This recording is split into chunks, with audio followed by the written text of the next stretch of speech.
जय हिंद। नमस्कार दोस्तों, आप लोगों का बहुत बहुत स्वागत है आपके अपने channel Surya science classes UP 36 पर। आज हम समझने वाले हैं बांध्यता या बांझपन। आप लोगों ने गांव में सुना होगा कि कुछ स्त्रियों के बच्चे एक भी नहीं होते हैं तो उन्हें लोग बांझ कहते हैं, उनका अपमानित करते हैं, उनको बहुत ही ज्यादा बुरी नजरों से देखते हैं। तो आज हम समझने वाले हैं कि बांध्यता या बांझपन होता क्या है। तो आपको पता ही होगा कि स्त्रियों को जब संतान नहीं होता तो उन्हें बांध्यता या बांझ कहते हैं। तो यहाँ पर लिखा कुछ स्त्रियां संतान को जन्म देने में असक्षम होती है, यानी कि वो संतान को जन्म नहीं दे सकती हैं। उन्हें बांझ या बांझ तथा इस घटना को बांध्यता कहते हैं। यानी कि जो स्त्री बच्चों को जन्म नहीं देती उन्हें बांझ कहते हैं। और ये जो घटना है इसे बांध्यता या बांझपन कहते हैं। इसे बांझपन कहते हैं। ये बांझपन दो प्रकार का हो सकता है, एक प्राथमिक बांध्यता और द्वितीयक बांध्यता।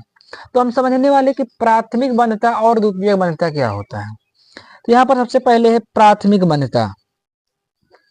प्राथमिक बाध्यता के अंतर्गत वे स्त्रियां आती हैं जिनके जनन तंत्र इस प्रकार होते हैं कि निषेचन कभी नहीं होता और स्त्री कभी गर्भवती नहीं होती है।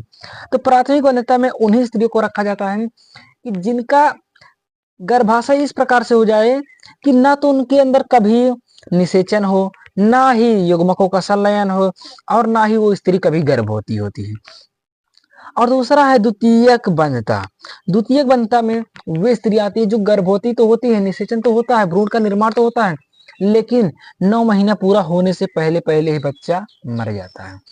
तो यहाँ पर है द्वितीयक निषेचन में, द्वितीयक बाध्यता में है, द्वितीयक बाध्यता के अंतर्गत वे स्त्रियां हैं जिनके जनन तंत्र इस प्रकार होते हैं कि निषेचन होता है, भ्रूण बनता है, परंतु 9 महीने के पहले ही शिशु मर जाता है। आपने ये चीज देख लिया कि जो स्त्री जन्म नहीं दे सकती उसे बांझ कहते हैं और इस घटना को बांध्यता कहते हैं। बांध्यता दो प्रकार के होते हैं। प्राथमिक बांध्यता में, प्राथमिक बांध्यता के अंदर वे स्त्री आती हैं जो जो मतलब कि उनके अंदर निषेचन ही नहीं होगा, भ्रूण का निर्माण ही नहीं होगा, कभी गर्भवती होंगी ही नहीं। और द्वितीयक बाध्यता में वे स्त्रियां आती हैं जिनके अंदर भ्रूण बनता है, गर्भवती भी होंगी, 9 महीने तक बच्चा पलेगा, लेकिन 9 महीना पूरा होने से पहले पहले बच्चा किसी न किसी कारण से मर जाता है। तो इसे बाध्यता या बांझपन आप समझ गए होंगे, प्राथमिक और द्वितीयक बाध्यता भी समझ गए होंगी।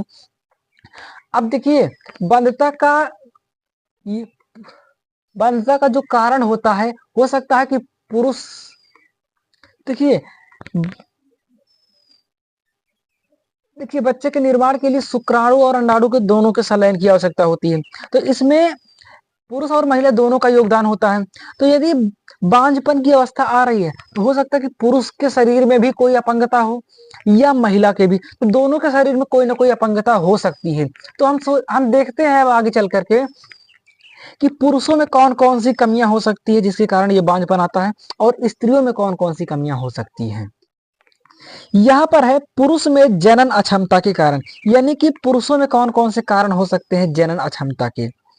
नंबर एक पर है वीर्य में शुक्राणुओं की संख्या का कम होना। देखिए एक वीर्य में क्या होता है, 20 लाख से ज्यादा शुक्राणु होते हैं, लेकिन अगर शुक्राणुओं की संख्या कम कम हुई तो यह भी जनन अक्षमता का कोई ना कोई कारण हो सकता है।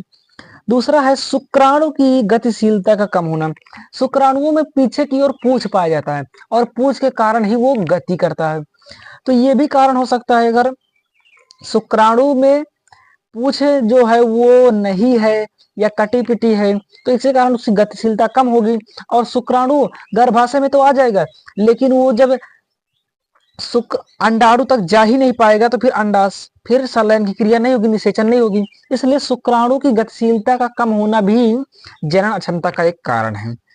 तीसरा है शुक्राणु की अनियमित आकार का होना।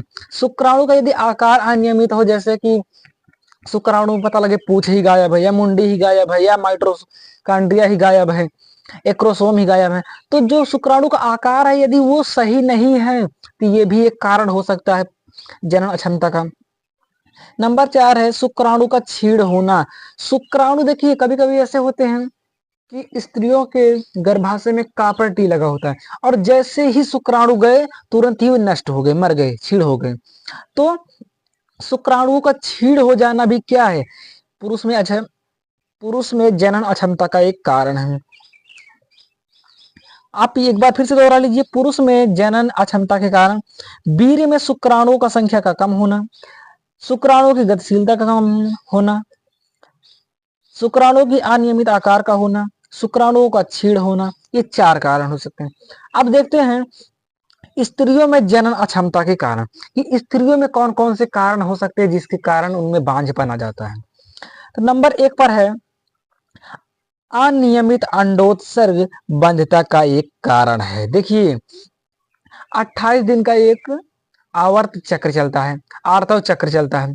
आर्तव चक्र में 14वें दिन अंडोत्सर्ग की क्रिया होती है, यानी कि अंडाशय से अंडाणु निकलता है। तो यदि अंडोत्सर्ग की क्रिया सही समय पर ना हो, कभी आगे कभी पीछे कभी उसी समय पे हो जाए, तो अंडोत्सर्ग की क्रिया की अनियमितता ही आप बंधता या बांझपन का एक कारण हो सकता है। दूसरा है यहाँ पर गर्भाशय में संकरण का होना। मान लीजिए गर्भाशय में कोई ना कोई बीमारी है, कोई ना कोई प्रॉब्लम है, तो ये भी क्या होता है, जनन अक्षमता का कारण होता है। योनि में संकरण, यदि योनि में कोई ना कोई बीमारी है, ये भी जनन अक्षमता का एक कारण होता है।